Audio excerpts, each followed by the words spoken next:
जाजपुर जिला धर्मशाला ब्लॉकर कायमा सरस्वती शिशु विद्या मंदिर 20तम वार्षिक उत्सव अनुष्ठित हो जाइए। कायमा सरस्वती शिशु विद्या मंदिर सभापति पद्मनाभ साहू अध्यक्षतार अनुष्ठित वार्षिक उत्सव को चंडीखोल बाबा भैरवानंद महाविद्यालय अध्यक्ष डॉक्टर मनोज कुमार दास जोगदे प्रदीप प्रज्वलन कर आनुष्ठानिक भाव उद्घाटन करते। मुख्य वक्ता भाव प्रदेश प्रबंध समिति एवं शिक्षा विकास समिति ओडिशार सभापति डॉक्टर किशोर चंद्र महांती जोगदे शिशु हसिले दुनिया हसिब, शिशु मानकर मानसिक विकास करिबारे गुरुजी गुरुमा भूमिका गुरुत्वपूर्ण बोली कहिथिले। एही अवसर में मनोज कुमार महारणा एवं पद्मनाभ साहू को सरस्वती शिशु विद्या मंदिर पक्षर संबर्धित प्रदान करा जायतिला। आचार्य अजित राउत मानपत्र पाठ करथिले। ए वार्षिक उत्सव में 20टी सरस्वती विद्या मंदिर प्रधान आचार्य जोग देथिले। विभिन्न क्षेत्र में सफलता हासिल करिथिबा 16 जन कुत्री छात्र छात्री को पुरस्कृत प्रदान करा जायतिला। सरस्वती शिशु विद्या मंदिर संपादक चित्तरंजन मल्लिक अतिथि परिचय प्रदान करथिबा बेले प्रधान आचार्य रीता राणी स्वाई वार्षिक विवरणी प्रदान करथिले। सुकांत कुमार पंडा धन्यवाद अर्पण करथिले। सभा शेष होगा पर छात्र छात्री मानक द्वारा नृत्य नाटिका नील माधव परिवेशन करा जायतिला। ब्यूरो रिपोर्ट सूर्यस्तो न्यूज। ये वार्षिक उत्सव रे आम जो महामान्य मुख्य अतिथि महोदय मुख्य वक्ता महोदय को पाइलु आज्ञा मान मार्गदर्शन रे आज ये वार्षिक उत्सव संपूर्ण होइछि। बेस उत्साहजनक आउ फलप्रद होइछि। आशा रखुछि आगामी दिन में आज्ञा मानकर आशीर्वाद और सहयोगिता आम विद्यालय पे एमती थाउ। ए विद्यालय आउरी आगु उन्नति करू आउ राष्ट्र को आउरी सुस्थ सुंदर नागरिक एपरी भाव समर्पण करूँ।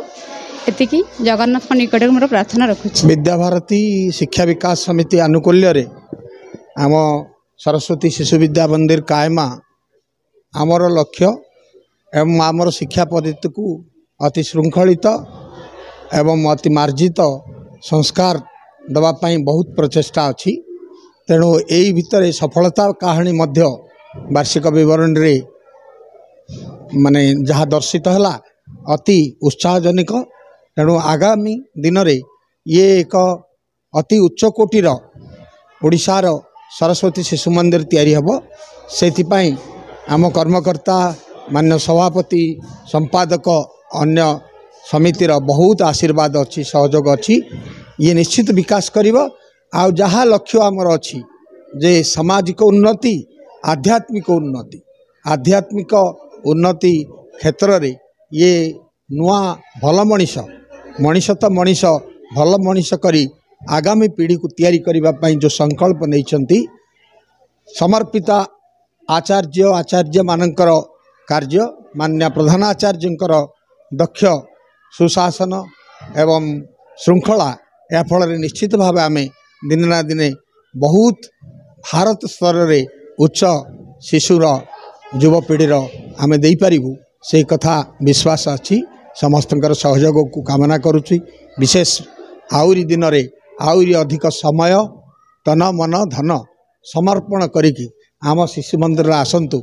भारतर ये जो शिक्षा व्यवस्था भारतीय ज्ञान परंपरा गुरु शिष्य परंपरार आधारित शिक्षा व्यवस्था रे आम निश्चित सफल हवा से सूत्र को नहीं चलवा। आम एथिपाई निश्चित भाव रे प्रभु जगन्नाथ माँ सरस्वती माँ विरजांकर आशीर्वाद आम पाई अजस्र आज दिवस रे कामना करुछु। मु डॉक्टर मनोज कुमार दास अध्यक्ष बाबा भैरवानंद स्वयं शासित महाविद्यालय जाजपुर आज कायमा स्थित सरस्वती शिशु विद्या मंदिर 20तम वार्षिक उत्सव में मुख्य अतिथि भाव में योगदान कली एवं खूब भल लगिला जे पाश्चात्य जगतर प्रभाव रे जे सारा देशर शिक्षा व्यवस्था विपर्यस्त थिबा स्थले आम भारतीय परंपरा भारतीय प्राचीन संस्कृति को ये शिशु मंदिर गुड़ बंचाई रखिंट। गोटे बड़ खुशी खबर स्वागत योग्य पदक्षेप।